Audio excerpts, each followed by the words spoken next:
tuli mu kibuga Arusha cha Tanzania. Asanteni sana ndugu Hasif, shukrani. Nga wakutegezeza tuli mu kibuga Arusha cha Tanzania.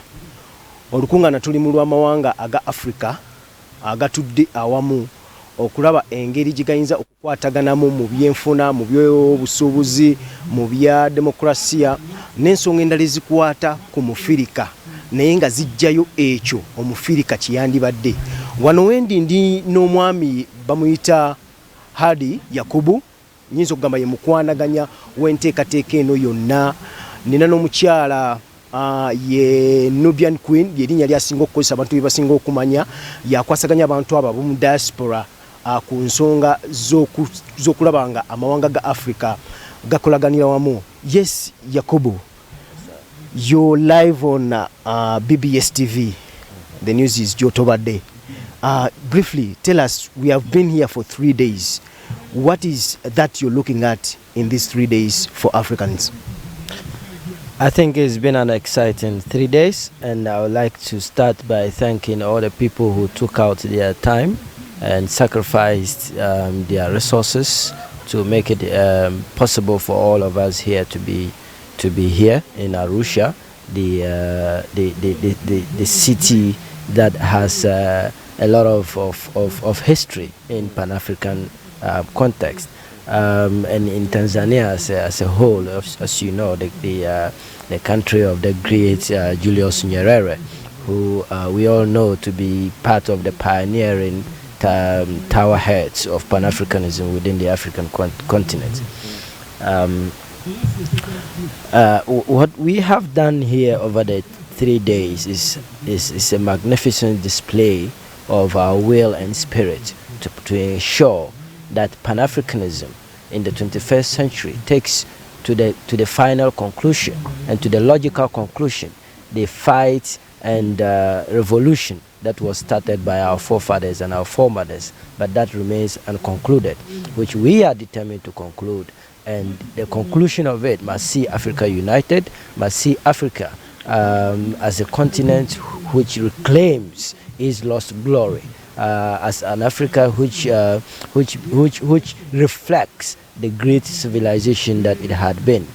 Because I mean, everybody reads the history from ancient Kemet to Nubia to Ghana Empire to all of these civilizations. And if you read history by Sheikh Anta Diop, all this is clarified as civilizations that created, for humanity, the very basis of philosophy, the very basis of mathematics, the very basis of governance, the very idea of democracy, in fact, originated from ancient Kemet and ancient Nubia. So what we are here to do is not to just talk and go.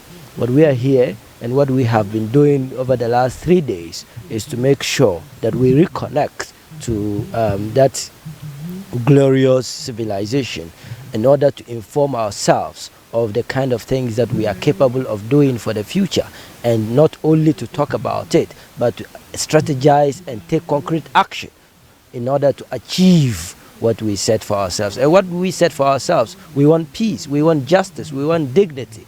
Every African life must be dignified.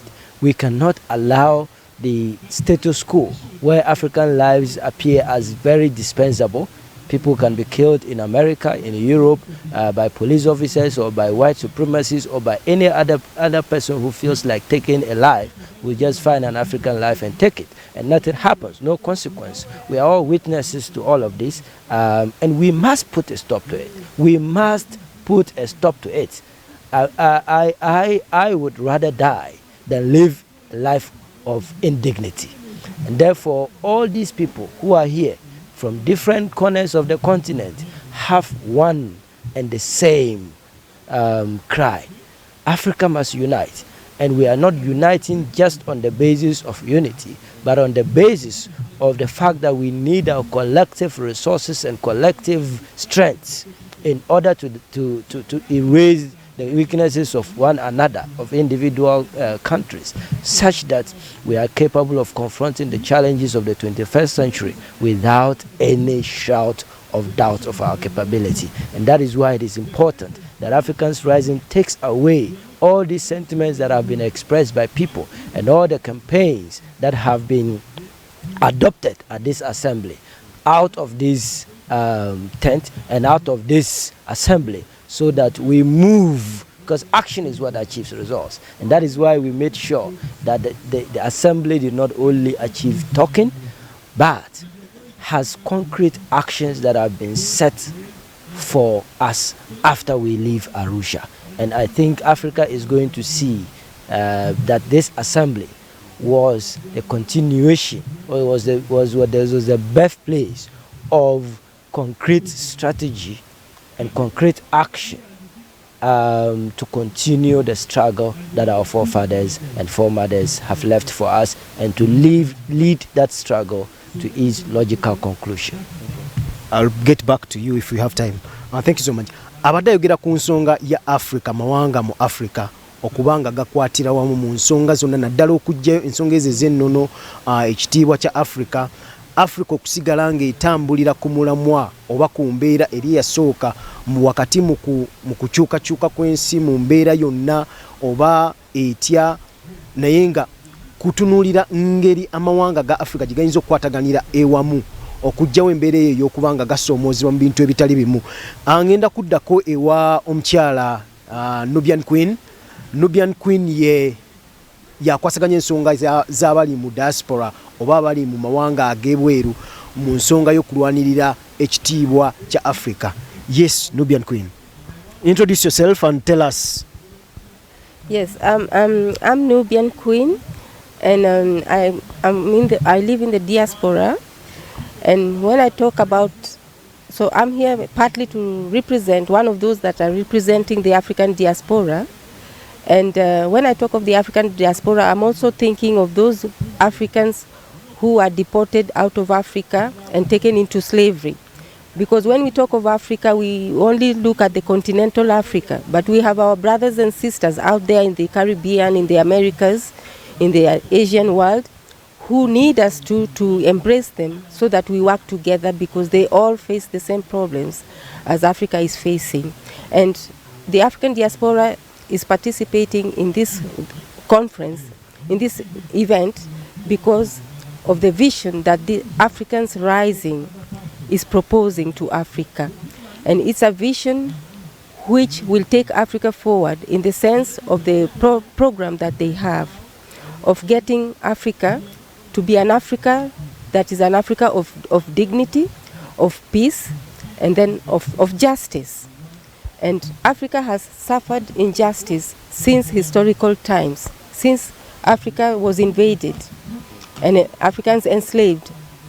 Things have never changed, and this has been 600 centuries that we are like on ground zero. Africa is not moving the way it should, despite its resources. So Africa Rising is proposing that Africa takes charge of its destiny. And as Africa at the moment is not yet free, so we have to first deal with the issues that concern us to get Africa rising. And this is what Africa Rising is proposing, that issues of justice, issues of peace, because our continent has been put in a situation, in a context of perpetual war. And this war is instigated from outside. So we want our continent to be free so that Africans have a possibility to develop and get Africa moving forward. And I would say that we want our African leaders to accompany Africa Rising process forward. They should not be an obstacle to this project that has been initiated by Africa Rising. It's a project that is all-embracing for all African countries, and we want our leaders, our African leaders at present, to see Africa Rising organization as a partner in where we want the new Africa to go. So they have to open space for African Rising to exist. We need also that African Rising be funded by our states, which they can do to support them also in the work that they are doing. They should not see African Rising as an obstacle or a challenge to them, but as a partner, because this 21st century has to be African. And our leaders have to start understanding that we want to be partners in moving Africa forward. And they have to accompany the process. Talking about African and slave trade, we've seen many girls from African countries go abroad, go to Arab countries, and they are mistreated. What do you think Africans or African leaders should do about this? Now, this issue of Africans migrating elsewhere is a big problem. Even us who live in the diaspora, we are working to come back to Africa. All the human resource of Africa is helping to develop other parts of the world. What is making our young girls and boys move out and go and die in the oceans is because the context, the environment in Africa is not conducive for them to really live their potential, to their full potential, to have jobs, to have basic needs met, and which is possible if our leaders look inside for solutions, and solutions are there. How is it that all the resources of Africa, and Africa is a rich continent, how is it that for 600 years Africa has helped develop the Western world, and then we who have the resources are empowering other nations, and jobs are being created elsewhere, not in Africa? So we want policies in Africa where we use our raw materials to add value to them in Africa for Africans. And then this will avoid that this youth go and die in the oceans because there are no possibilities for employment within Africa. Thank you so much. Bado sijamaliza because I have to give you the deep story actually about Africa and slave trade. Shukrani Hasif. Nze Mark Jackson tukyali mu kibuga kya Arusha maso mabega wali community nkyali na bingi bingeno kulite na ddala mawulire gaffe Gambuuze ne Ageesigika ku nsonga y'olukuŋŋaana luno na biki ebigendo okuvaamu olunaku Olwaleero. Nsigane ndi Kasule Mark Jackson wano mu kibuga Arusha ekya Tanzania. Kushukuru sana Mark Jackson Kasule. Tutaongea kuwa na habari hizo katika saa 1 na saa 4 za jioni hapa BBS TV. Mark Jackson Kasule hajakuongera kutuwa